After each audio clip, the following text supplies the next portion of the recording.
Graça e paz. Muito bom estarmos aqui mais uma vez para louvar o Senhor, para meditar na sua santa vontade, para sermos preparados para ao sairmos daqui, praticarmos aquilo que Ele nos ensina, amém? Queridos, nós vamos continuar o estudo das cartas de Paulo, cartas pastorais, e nessa manhã nós vamos continuar a segunda carta de Paulo a Timóteo, capítulo 2. Gosto muito de estudar Timóteo porque é um pastor com o qual eu me identifico.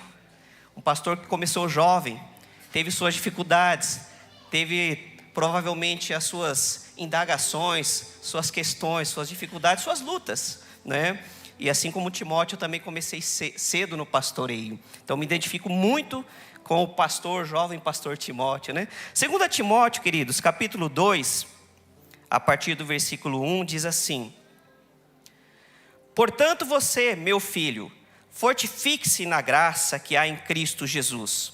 E as coisas que me ouviu dizer na presença de muitas testemunhas, confie a homens fiéis, que sejam também capazes de ensinar a outros. Suporte comigo os sofrimentos, como bom soldado de Cristo Jesus. Nenhum soldado se deixa envolver pelos negócios da vida civil, já que deseja agradar aquele que o alistou. Semelhantemente, nenhum atleta é coroado como vencedor se não competir de acordo com as regras.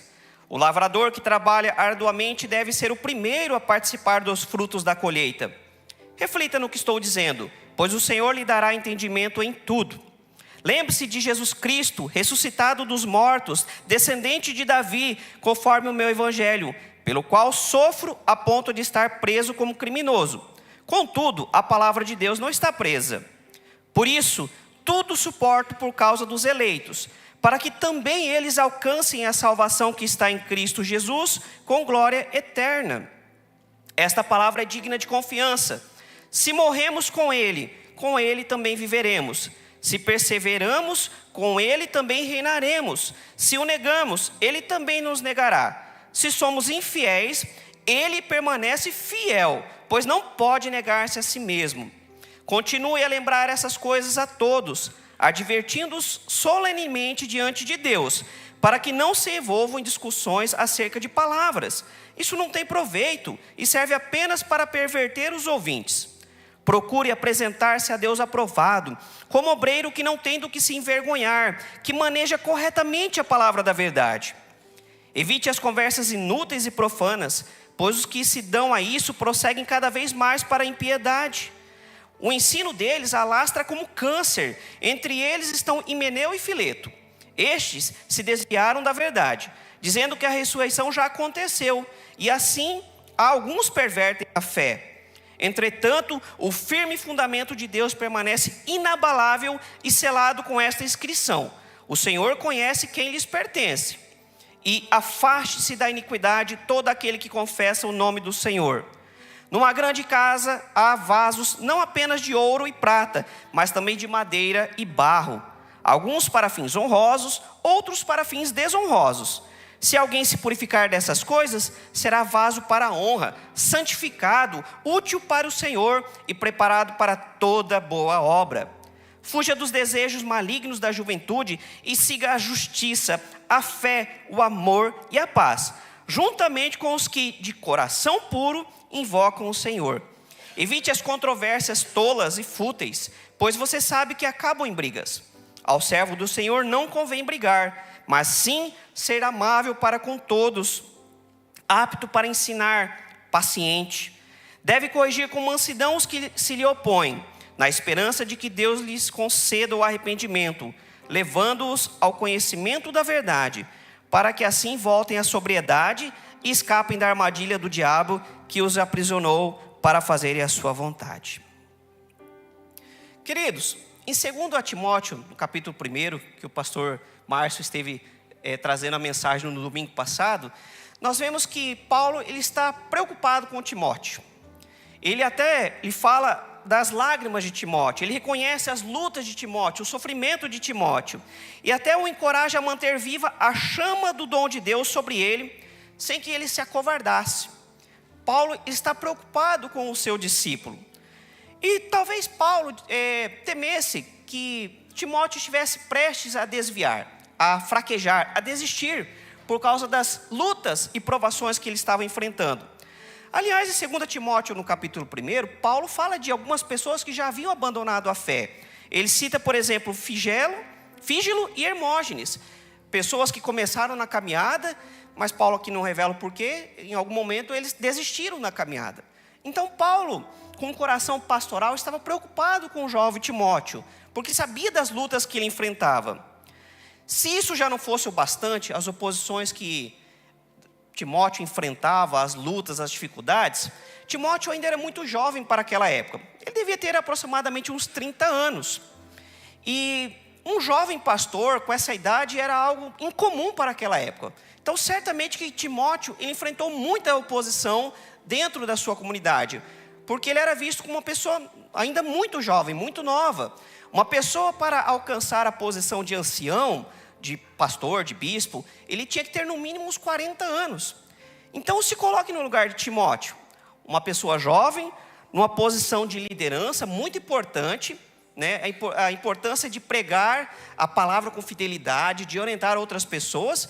Certamente algumas pessoas se levantavam contra e não colocavam fé em Timóteo, né? Talvez até mesmo o desrespeitassem por causa da sua juventude. Tanto é que em outro texto Paulo fala para que ninguém despreze a juventude de Timóteo. Queridos, certamente que o coração de Timóteo devia ter muitas lutas, muitas inquietações, muitas dificuldades que ele passava, muitas questões internas que estavam fervilhando no coração e na mente de Timóteo. E Paulo encoraja Timóteo a se apresentar a Deus como um obreiro aprovado, para se esmerar para ser um obreiro aprovado por Deus.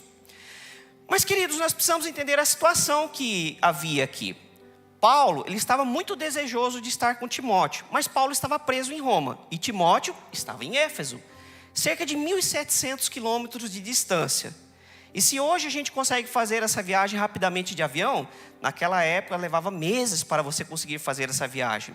Imagina o coração de Paulo, tão distante de Timóteo, preocupado com Timóteo, querendo ter ele perto ali agora, mas não podia fazer isso. Então Paulo ele escreve essa carta a Timóteo para o incentivar, para o animar, para o exortar, né? Para dar aquele gás em Timóteo. Timóteo, não desista, continue firme.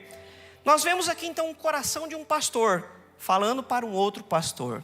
Um coração de um sábio, de uma pessoa já vivida, que era Paulo, compartilhando e deixando a sua experiência com Timóteo, que ainda estava no começo da caminhada. Essa carta também, queridos, ela é apaixonante, porque é como um testamento de fé de um sábio para o seu discípulo. De Paulo já na despedida, né, já na iminência do fim do seu combate, deixando as suas últimas palavras para o seu fiel discípulo. Na primeira parte, então, nós vemos que Paulo, como o título aqui já diz, Paulo diz para Timóteo aguentar firme, para ele permanecer firme diante daquelas lutas que ele estava enfrentando. Paulo inicia então alertando a Timóteo sobre a importância de suportar os sofrimentos como bom soldado de Cristo Jesus. Paulo então ele deixa aqui algumas orientações para Timóteo de como ele deveria proceder, dá uns conselhos para como Timóteo deveria se comportar e se reagir diante da oposição que ele vinha enfrentando na igreja de Éfeso. É interessante que Timóteo, assim como Paulo, precisava suportar os sofrimentos em nome do Evangelho. Paulo está dizendo, olha, assim como eu também estou enfrentando a luta, aguente firme. Paulo não estava dando um colher de chá aqui para Timóteo, dizendo, não, fica tranquilo, daqui a pouco isso tudo vai passar. Paulo estava sendo bastante claro com Timóteo, né? Uma verdade crua, né? Olha, você vai ter sofrimento sim, mas o que eu te deixo agora, o que eu posso te dizer, aguente firme, não desanime, não pare, mas que você aguente o sofrimento por causa da causa do Evangelho, assim como eu também estou enfrentando. Paulo estava na prisão, Paulo estava enfrentando aqui os sofrimentos da prisão, e Timóteo estava enfrentando os sofrimentos da oposição, das inquietações e até mesmo das dúvidas ministeriais. Para Paulo deixar claro a importância de Timóteo permanecer firme, ele usa aqui 3 figuras de linguagem, três pessoas distintas aqui para dar um exemplo para Timóteo. Paulo ele começa falando sobre o soldado, que Timóteo ele deveria ser focado como soldado. É interessante, queridos, mas o soldado, quando ele está na guerra, ele precisa estar altamente focado, porque isso é uma questão de vida ou morte. Se ele estiver distraído com outras coisas, isso pode custar a própria vida. O soldado, quando ele vai para a guerra, ele deixa para trás tudo. Ele deixa a família, ele deixa o trabalho, ele deixa a faculdade, né? Ele deixa tudo aquilo que faz parte da vida civil, da vida comum, e ele precisa estar inteiramente focado naquela batalha para que ele possa vencê-la, para que ele possa voltar vivo para casa, né? E um soldado displicente, ele pode infelizmente não voltar com vida para o seu lar. Então Paulo está dizendo para Timóteo, fique focado, não se distraia. Eu sei que essas discussões muitas vezes são artimanhas do inimigo para te distrair, para te fazer desanimar, para minar a sua força, mas não se distraia com isso. Foque-se no alvo que é Cristo Jesus, que é a pregação da sã doutrina, para que os eleitos sejam alcançados e sejam salvos. Seja focado em Cristo Jesus, seja leal, seja íntegro, sem se deixar abater com o restante. Aí depois Paulo também fala sobre o atleta. Timóteo deveria ser disciplinado como atleta. E de fato o atleta ele tem que ser disciplinado. Ele precisa ter uma alimentação equilibrada. Ele precisa ter uma rotina de exercícios, né? Mas acima de tudo, o atleta precisa obedecer às regras do esporte que ele pratica. O que acontece com o jogador de futebol se ele decidir pegar a bola com a mão e jogar contra o gol? O que acontece com ele? Vai ser expulso por uma atitude antiesportiva, né? Vai tomar um cartão vermelho, vai sofrer sanções, porque não são as regras do jogo. Ele precisa jogar de acordo com as regras do jogo. Assim, queridos, os servos de Deus, eu e você, nós precisamos andar de acordo com as regras de Deus. E aqui eu falo que a parte B da pregação do pastor Márcio, que está aqui ainda ecoando no meu ouvido, pastor, sobre a questão da importância de conhecermos a palavra de Deus. Eu ouvi depois aquele vídeo que o senhor citou, pastor. De fato é um tapa na nossa cara.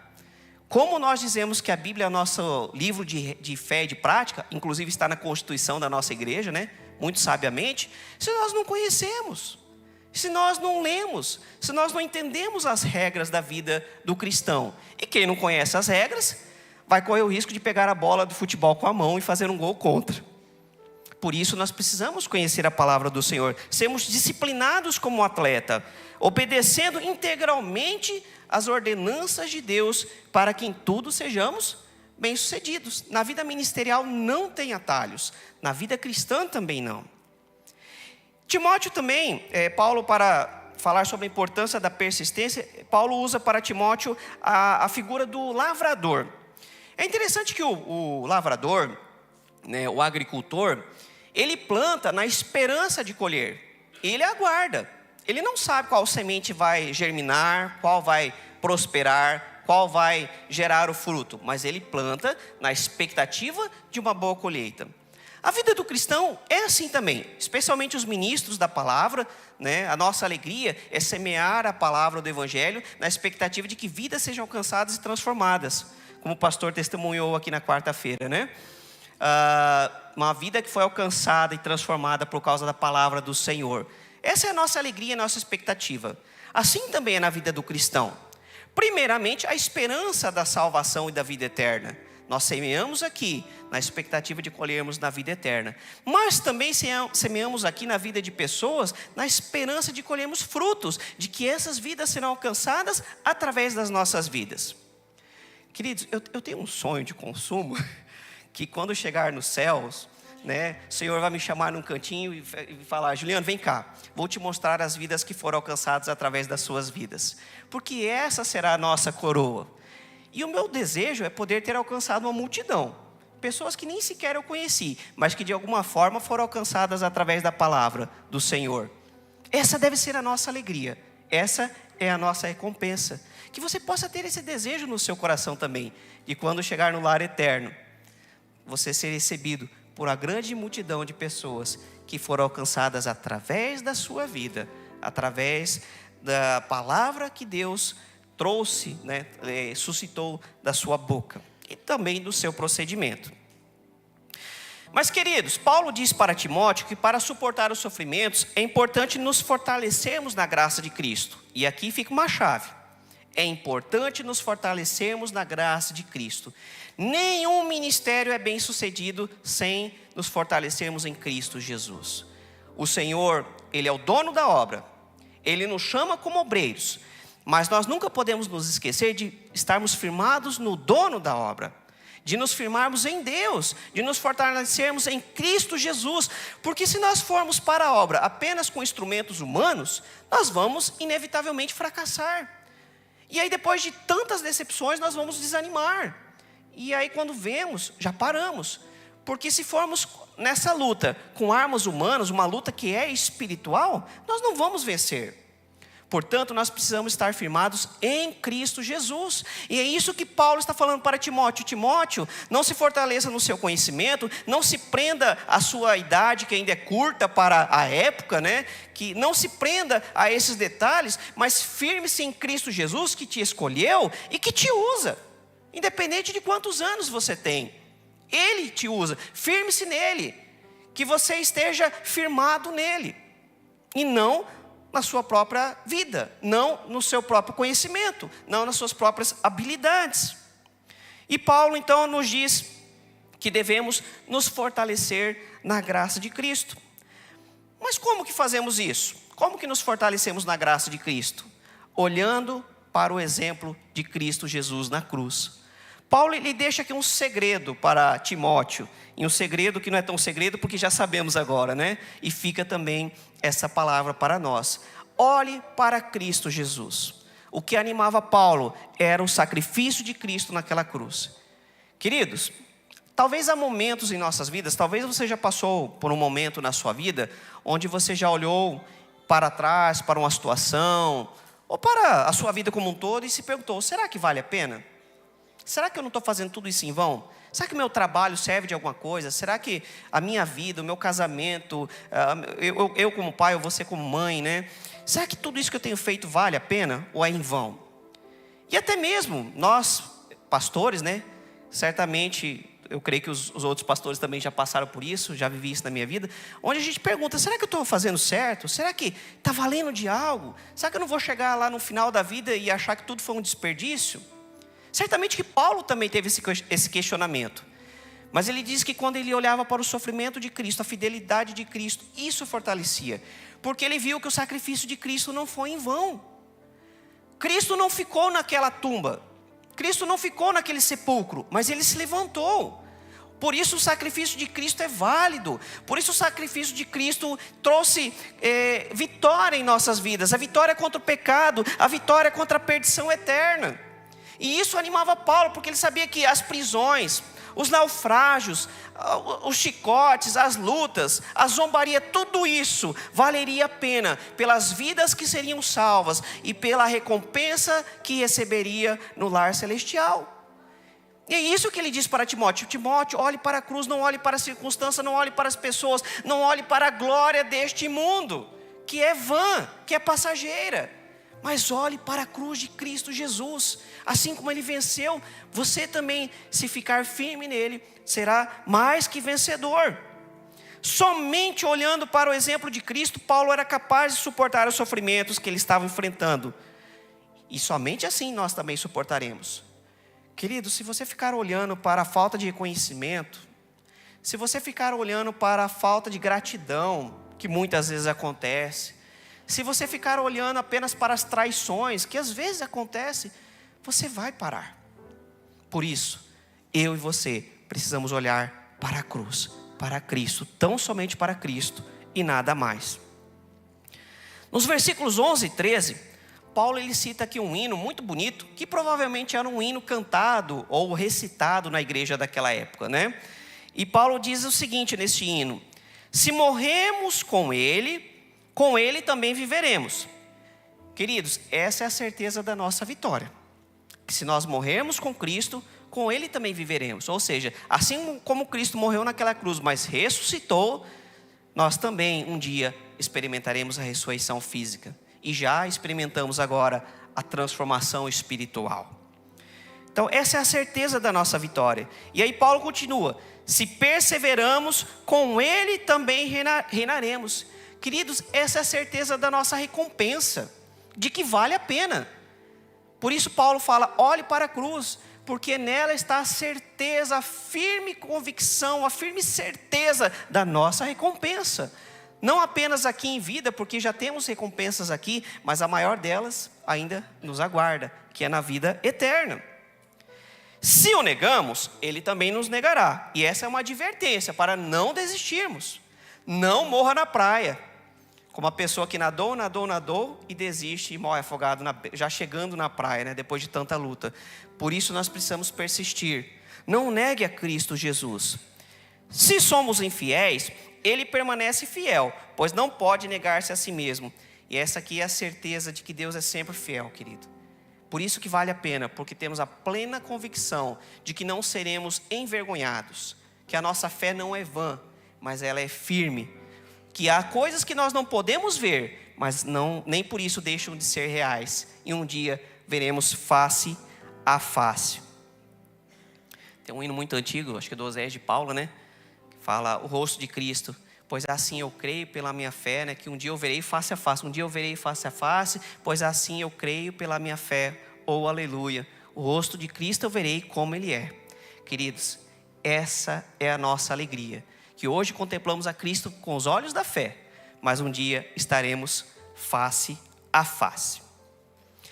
Na segunda parte deste texto, Paulo vai falar sobre as qualidades do obreiro aprovado. Ele diz que Timóteo deveria aguentar firme, mas ele deveria ser um obreiro aprovado. E Paulo, ele vai nos mostrar como é o obreiro aprovado, não só para Timóteo, mas também para nós mesmos. Paulo começa falando então sobre a importância do discipulado e as qualidades que o discípulo de Cristo deve ter. No versículo 2, Paulo diz que Timóteo deveria confiar a palavra a homens fiéis e capazes de ensinar, ou seja, de fazer discípulos, de fazer novos discípulos. Queridos, lá há muito tempo atrás, Paulo já estava falando qual é a chave de uma igreja sadia, de um cristianismo crescente, né, de forma saudável, que é o discipulado. Ovelhas geram ovelhas. Todos nós somos chamados para o discipulado. Todos. Você que está me ouvindo aqui sentado nos bancos, você que está me ouvindo através da internet, todos somos chamados para sermos primeiramente discípulos de Cristo e depois fazermos novos discípulos. Assim como Timóteo era discípulo de Paulo, ele deveria fazer discípulos capazes de ensinar a palavra de Deus. E aqui fica um alerta para nós também. Precisamos conhecer a palavra para ensinar outras pessoas a palavra de forma correta, de forma sadia. Porque há pessoas que ensinam a palavra, mas de forma deturpada. A esses nós chamamos de hereges. Pessoas que pregam doutrinas contrárias à palavra de Deus, que infelizmente se colocam como mestres, mas são mestres de cegos. São cegos levando outros cegos para o caminho errado. Por isso Paulo diz da importância de fazermos discípulos, porque essa é a forma de combater os falsos mestres dentro da igreja. Como nós combatemos os hereges? Como nós combatemos os falsos mestres? Formando discípulos que conhecem a palavra. Queridos, esse é o segredo de uma vida cristã saudável, de não sermos enganados, conhecermos a palavra de Deus, porque quando conhecemos a verdade nos liberta. Há muitas pessoas que se deixam ser enganadas com falsas doutrinas, porque não conhecem a palavra. E aí qualquer coisa que prega, a pessoa está falando: não, é assim, né, é verdade, deve ser desse jeito, né? Porque ela não conhece. Mas quando nós conhecemos a palavra, a gente diz: epa, alto lá, isso aí não está na Bíblia não, isso aí não é de acordo com a palavra de Deus. Por isso, nós precisamos ser discípulos que conhecem a palavra de Deus. Mas temos que ser discípulos com as qualidades do obreiro aprovado. Quais são essas qualidades? Primeiro, Paulo diz que Timóteo não deveria se envolver em vãs discussões. Queridos, vãs discussões só traz confusão. Eu não sei quanto a você, mas eu já escorreguei nessa batatinha aqui. Eu já me envolvi com vãs discussões. E graças a Deus que eu aprendi a lição. Tive problemas na família por causa disso. E tive que depois reconhecer, pedir perdão por causa de vãs discussões. Nós vivemos dias muito difíceis, dias de muita divisão na sociedade como um todo, seja por diversos assuntos, política, economia e até mesmo religião. Mas, querido, nós temos que ser sábios nesse sentido. Infelizmente, eu passei por situações em que líderes da igreja queriam se afastar por causa de discussão com irmãos por questões políticas. Já vi situação que pastor teve que ser desligado porque se envolveu em discussão na internet com a outra ovelha. Talvez um espaço que poderia ser tratado com amor, tete a tete. E infelizmente na internet parece que as pessoas esquecem que estão falando com pessoas, despersonalizam e oferecem o pior de si muitas vezes. Então fica um alerta para nós, mais do que nunca. As mídias sociais estão aí. Se elas serão bênção ou maldição, depende do nosso uso. Depende do que fizermos com elas. Então que as suas mídias sociais sejam instrumentos de bênção e não de vãs discussões. Queridos, Paulo também diz que o verdadeiro obreiro deve saber manejar a palavra. Ou seja, conhecer a palavra com intimidade e saber ensiná-la com fidelidade. Querido, cada vez que eu subo aqui eu tremo na base. Vocês não veem, mas eu subo aqui com a canela tremendo. Porque é muito sério a responsabilidade de estar aqui. De pregar a palavra com integridade. Envolve de nós um preparo, uma responsabilidade. Ainda mais agora que as nossas palavras ficam aí na internet. Caiu na internet, é eterno. Nós temos que tomar muito cuidado, né? E isso não é para nos deixar com medo, mas com temor e respeito. Precisamos, não só como pastores, mas você que é membro, você que é líder de algum ministério, você que é líder de célula, você que é líder no seu lar. Prepare-se, conheça a palavra, invista no conhecimento da palavra, para que você possa saber manejá-la. Eu sei que hoje nós usamos aqui os tablets, o telefone, não tem nada contra isso, né? Antigamente você tinha que saber onde ficava ali o livro, né? Para rapidamente encontrar o texto, né? Então, quando eu penso em manejar a palavra, eu penso até nisso, no manuseio ali de saber onde está tal capítulo, tal livro, né? Ou pelo menos ter a noção para rapidamente você encontrar. E como que a gente rapidamente se torna conhecedor da palavra? Quando nos tornamos íntimo dela. Quando nós a lemos com frequência. Rapidamente a gente já se lembra que Gênesis está no começo, que Apocalipse está no final. Mas a gente lembra também de Abacuque, de Amós, de Sofonias, né? Aqueles menos conhecidos, né? Paulo diz que Timóteo deveria evitar as conversas inúteis e profanas, porque isso se espalha como câncer e causa brigas. Interessante, em alguns textos diz gangrena, em outros diz câncer, mas o sentido é o mesmo. O câncer, a gangrena, começa pequenininha e vai tomando conta e ela mata o órgão, depois mata o corpo como um todo. Por isso nós temos que tomar cuidado, não permitir que haja conversas inúteis e profanas, coisas que não vão levar a lugar nenhum, que não servem para nada, a não ser causar brigas e discussões. E aí Paulo também usa o exemplo de Himeneu e Fileto como falsos mestres. Deixou registrado o nome dessas duas pessoas. O que acontecia com Himeneu e Fileto? Você precisa entender um pouquinho o contexto grego. Para o grego, a ideia da ressurreição do corpo era algo escandaloso. Por quê? O grego tinha aquela ideia de que o corpo, a nossa parte física, é má, é ruim. E apenas a parte espiritual é boa, que é pura, que não se contamina. E aí você vai ver até algumas heresias como o gnosticismo e outras mais aí, que tentam fazer essa divisão entre corpo e alma, e aí surgem umas bizarrices terríveis.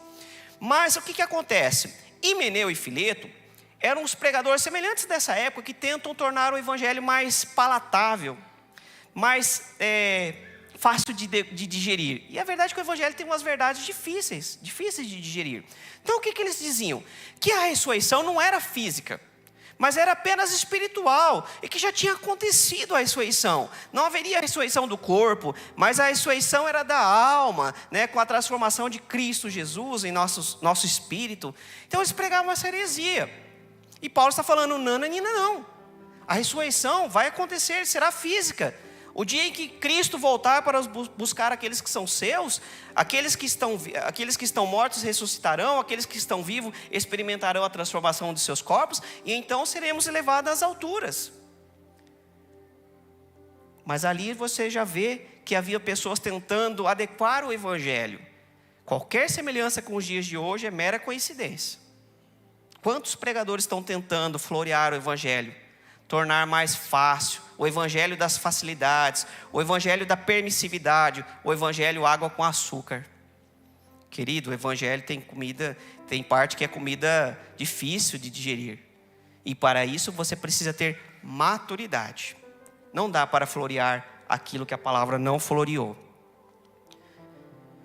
E infelizmente, Paulo diz que muitos estavam crendo nesses falsos mestres, nesses vasos de desonra. Paulo continua falando então que o firme fundamento de Deus deixa bem claro quem são os obreiros aprovados. O Senhor conhece quem lhe pertence. São aqueles que se afastam da iniquidade. Nós temos falado muito sobre esses dias sobre piedade, vida com piedade. Quem é o obreiro ou a obreira escolhida de Deus? É aquele ou aquela que se afasta da iniquidade, mas vive uma vida segundo a vontade de Deus. Não adianta você dizer que é um mestre se você está pregando a mentira. Não adianta a pessoa dizer que é um obreiro de Deus se as obras não correspondem com isso. Porque pelo fruto nós conhecemos a árvore. E Paulo está dizendo isso. Por mais que os falsos mestres queiram ser vasos na casa de Deus, são apenas vasos de desonra, porque não se purificaram das vãs discussões e das conversas fúteis e tolas. Não sei se você já conheceu pessoas assim. Já tive esse desprazer. Pessoas que querem ficar discutindo nada com nada. Quando nós estávamos no seminário, tinha um senhorzinho que ia lá querendo provar que sabia mais que todo mundo. Eu tinha pena dele. Era uma pessoa querendo chamar a atenção, mas da forma errada. Ao invés de sentar e conversar, procurar conhecimento, entendimento, ele queria provar que sabia mais que todo mundo. Isso é vã discussão. Isso é coisa inútil e tola, que não serve para nada. Mas Paulo diz que o obreiro aceito é aquele que se santifica para Deus. Se alguém se purificar dessas coisas, será vaso para honra. Quer ser vaso para honra? Se afaste da iniquidade, se afasta das conversas tolas e das vãs discussões. Por outro lado, o verdadeiro obreiro, ele foge dos desejos malignos da juventude. E aqui é interessante, eu estava lendo um comentário quando estava preparando essa palavra, e ele diz que os desejos da juventude, muitas vezes nós atrelamos às questões sexuais. Tinha a ver também, mas fala também sobre a tendência para a arrogância. O jovem, ele acha que sabe de tudo, ele acha que vai mudar o mundo, né? Ele acha que ninguém sabe de nada, ele reinventou a roda. E isso muitas vezes gera arrogância, né? Então, alto lá, cuidado, não seja arrogante, mas seja amável, tolerante, né? O verdadeiro obreiro busca a justiça, a fé, o amor e a paz. Eita, Jesus! Difícil, né, queridos? A justiça. Quantas vezes nós somos os injustos, né? E precisamos reconhecer o amor, a fé e a paz. O servo do Senhor não deve se envolver em brigas, mas deve ser amável com todos.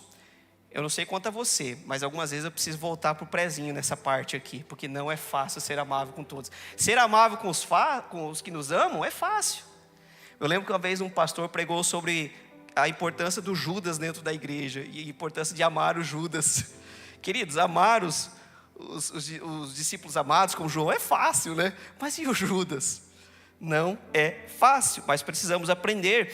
Sermos aptos para ensinar, já falei sobre isso, apenas frisando. Precisamos nos dedicar ao conhecimento da palavra. Queridos, nós no mínimo temos que ler a Bíblia uma vez na vida, mas de preferência faça isso com frequência, né? Faça isso diariamente, porque você vai cada vez aprender coisas novas. Ah, pastor, mas a minha vida é corrida. Querido, tira um pouquinho a sua mídia social, deixa o Instagram de lado, você vai encontrar 5 minutos, nem que seja, para ler um capítulo da Bíblia. Se você ler um capítulo da Bíblia, são 1189 capítulos para você ler. Vai levar uns 3, 4 anos, mas você vai ler a Bíblia inteira. Não importa a velocidade, importa é a constância. Leia a palavra de Deus. Seja tolerante, e queridos, aqui fica um alerta. Muitas vezes nós invertemos as coisas. Paulo diz para sermos tolerantes com as pessoas, mas intolerantes com o pecado. E às vezes nós invertemos. Somos tolerantes com o pecado e intolerantes com as pessoas. Nós precisamos aprender que há pessoas dentro da igreja que têm níveis diferentes de maturidade. Eu lembro que uma vez eu estava aconselhando um jovem sobre isso, queria sair da igreja, porque falava, as pessoas não levam a sério. E eu falei, querido, você tem que entender que há pessoas que aprendem em velocidades diferentes da sua. Nem todo mundo leva a vida no 2x, né? Há pessoas que de fato aprendem muito rápido, mas há pessoas que levam mais tempo. E precisamos ter tolerância com essas pessoas, ter amor, orar por elas. E não querer afastar, não querer tirar de perto, né? Então precisamos aprender a ser tolerantes com as pessoas, mas não com o pecado. Jesus foi tolerante com a mulher adúltera, mas não com o adultério dela. Ele disse: vá e não peques mais. Corrigir com mansidão os opositores. Aqui Paulo dá essa chave para Timóteo, porque o objetivo é que as pessoas se arrependessem. Talvez eles não se arrependam, não há uma garantia, mas repreenda com mansidão, na esperança de que eles se arrependam, não para humilhá-los, mas para que eles possam pensar no que estão fazendo e possam se arrepender. Queridos, eu quero concluir esta meditação, só recapitulando um pouquinho aqui, para ficar gravado no seu coração, né? Nós vemos o que estava acontecendo ali, é que havia falsos mestres que estavam se levantando na igreja de Éfeso. Pessoas que estavam pregando heresias. Pessoas que estavam ensinando um evangelho falso. E não só isso, nós vemos que Timóteo estava enfrentando uma dura luta, porque havia uma forte oposição contra ele. Pessoas que não o levavam a sério por ele ainda ser jovem. Pessoas que achavam que Timóteo não poderia ser o pastor, porque ele não tinha a idade adequada. E uma coisa que eu aprendi do pastorado, querido: nós nunca vamos ser adequados. Nunca vamos estar preparados. É um constante aprendizado. Nós sempre vamos estar crescendo. E na vida cristã também é assim. Nós só vamos estar preparados, só vamos estar prontos na glória. Mas enquanto estivermos aqui, precisamos continuar crescendo dia após dia. Portanto, não desanime. Não se envolva com conversas tolas, para que você não seja um vaso de desonra, mas que você possa ser um instrumento de paz, de justiça, de fé e de amor. Timóteo deveria se purificar desses comportamentos de vãs discussões, de conversas tolas que promovem brigas, e combater isso. Timóteo deveria corrigir os seus opositores com amor, tolerância e mansidão, não para humilhá-los, mas na esperança de que eles se arrependessem e fossem salvos da cilada do diabo. Também, para combater os falsos mestres, Timóteo tinha que fazer discípulos fiéis, homens, e mulheres, que deveriam conhecer a palavra do Senhor, que deveriam estar aptos para ensinar as pessoas que forem chegando. E isso, queridos, é para nós. Se você esquecer todo o restante, que você pegue pelo menos isso para você. Que você tenha um genuíno desejo no seu coração de ser discípulo de Cristo e discipulador de Cristo Jesus. De levar novas vidas para o conhecimento da verdade, que é o Evangelho de Cristo. Timóteo também deveria se fortalecer na graça de Cristo, porque se nós não nos fortalecermos em Cristo Jesus, nós vamos nos desanimar com os mimimis da vida.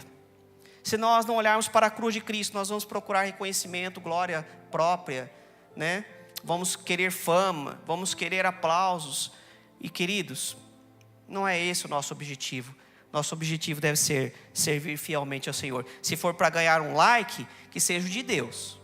E não os likes da internet, que não significam nada. Mas que seja o joinha de Cristo Jesus, falando: olha, obreiro, obreira aprovado.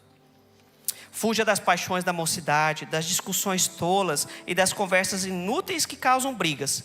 Antes, nós devemos ser amáveis, tolerantes, mansos, hábeis no ensino da palavra. E isso só é possível através da graça de Cristo Jesus. Querido, nunca se esqueça disso.